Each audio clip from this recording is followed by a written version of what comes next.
Walk a mile in our shoes. See what it's like in an Oklahoma classroom amid the massive budget cuts. That was a challenge from Oklahoma City Public School Superintendent Aurora Laura. Several Oklahoma lawmakers and community leaders took part in the Teach for a Day challenge, myself included. We are joined now by OKCPS Superintendent Aurora Laura. Thank you so much for being here. Yeah, thanks for having me. And first of all and foremost, thank you for inviting me to take part in this. It was eye-opening and it was a lot of fun. It really was. Yeah, we were so excited that so many people came out to participate and see what it's like to be teacher for a day. Were you surprised that as many lawmakers took part? I was. I think you never know when you schedule these kind of things whether a lot of people will be able to participate, but we did have a lot of people step up and come spend a day with our teachers. I observed a lot of things. I was in a fifth grade classroom and I observed a lot of positive things too. I know you took part in this too. You were a high school biology teacher. What did you observe? A couple positive things that you took away? Yeah, I mean, one of the things is just I got to spend time with teachers and students at Grant High School and really learn about kind of the things that we can do to make our district a better place. And also, they talked to me about the challenges they've had this year with the budget and what that feels like as both a teacher and a student. One of the major positives that I took away being the students and the teachers and the staff, just the people in the school. I was at Cesar Chavez Elementary School and they are all so positive and so excited to be there. And the teachers, I mean, we all know, how much they make. They're not there to get rich. They're there with a mission in mind. It's almost a calling for them. There's Miss Lemon. I was in her classroom and it was really, really encouraging to see her and to see all of those students so eager to learn. I love that.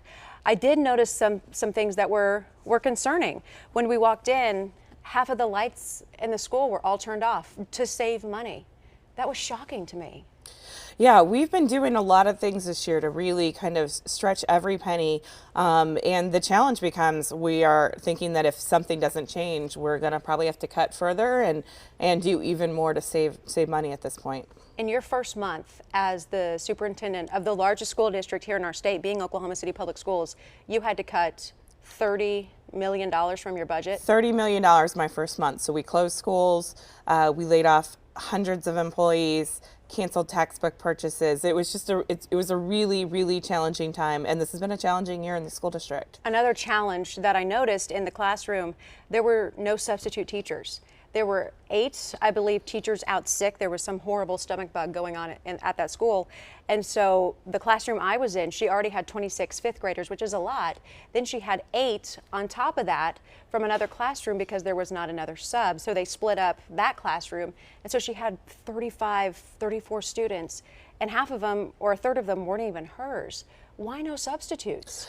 Well, I mean, we do have a pool of substitutes, but it's challenging to get people to come want to work in schools for a day, just here and there randomly. And so we do have a pool, but occasionally when there's a high number of subs that are needed for the district, some of our schools do go without. So I think the budget definitely impacts also the amount of people that want to sign up to be substitutes. And how much would a substitute make? I mean, is it worth their time or not a lot of money? Well, I'm just going to say, I think people at every level, substitute teachers, principals, no. Cafeteria workers, everyone makes too low. Okay, fair enough. For the work. And you mentioned the textbook purchases that were part of your budget cuts as well that had to be. When I looked in their desks, these fifth graders, there were no textbooks. They had no textbooks in there.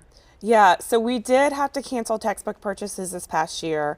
We had gone through a big RFP process and we knew what we were going to order, and then the money just never came in. So we couldn't order them. We do have older textbooks that we're using at some of our schools, but the reality is our kids need access to new updated materials, and we just can't have that if we're continuing to cut education. And she said, that I believe it was an older history book, and she said it was just so out of date that they do have it, but she doesn't even call it a textbook. She calls it a reference material. So how do they make their own study guides, their own worksheets? I know you used to be a teacher too, so how do you teach without a textbook? I mean, that was, my main thing when I was a student. my textbook. So how do you do that? Yeah, I mean, and we do have textbooks for some subjects. For areas where things are out of date, you know, we've got our curriculum department that's trying to help suggest, you know, lesson plans or give other types of curriculum materials until we can purchase new books again. We had a question from from a parent, excuse me, on this. If we can pull up the full screen, she said, this is from Jennifer. How are the parents supposed to help with homework if we have nothing to reference, meaning a textbook? Yeah, I mean, it's definitely a challenge. This is a really hard time. This is why we absolutely need to invest in public education so our schools can have the instructional resources they need. And that's why you invited the lawmakers and the legislators before the legislative session begins in a couple of weeks, so they could witness firsthand, you know, what was going on here. What was some of the feedback you received from the lawmakers? Were they shocked to see no textbooks in some of the classrooms? What did you hear back? Yeah, I think one of the things that we heard from lawmakers is people are impressed with how hard our employees work. They do. The teachers are not in this for the money, but this is very challenging work, and class sizes are large.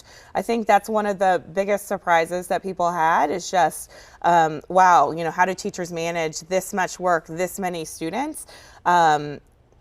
Without adequate resources. I mean, at one point, and granted there was a substitute teacher missing, so she had an extra 8 students, but she was trying to help a young little boy who was an English as a second language student, trying to help him read, but she had, you know, every 15 seconds someone coming up to her saying, I need to go to the bathroom. I need to go get a drink of water. I finished my book. What should I do now? And she was so patient and remained calm. I was blown away by her ability to control that classroom. But it was a lot of students, and I think it would have been very overwhelming. So, as someone like you have your master's, obviously, in education policy and management from Harvard University.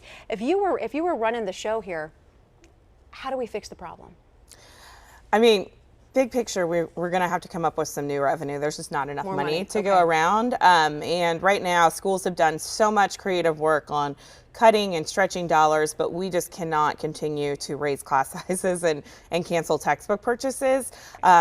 Kids are our future for Oklahoma, and we have to invest in them if we want to make this a great state. Aurora Laura, Oklahoma City Public Schools Superintendent. We got a lot of viewer questions and concerns. If you'll stick around for one more segment, we'll get to those in just a second.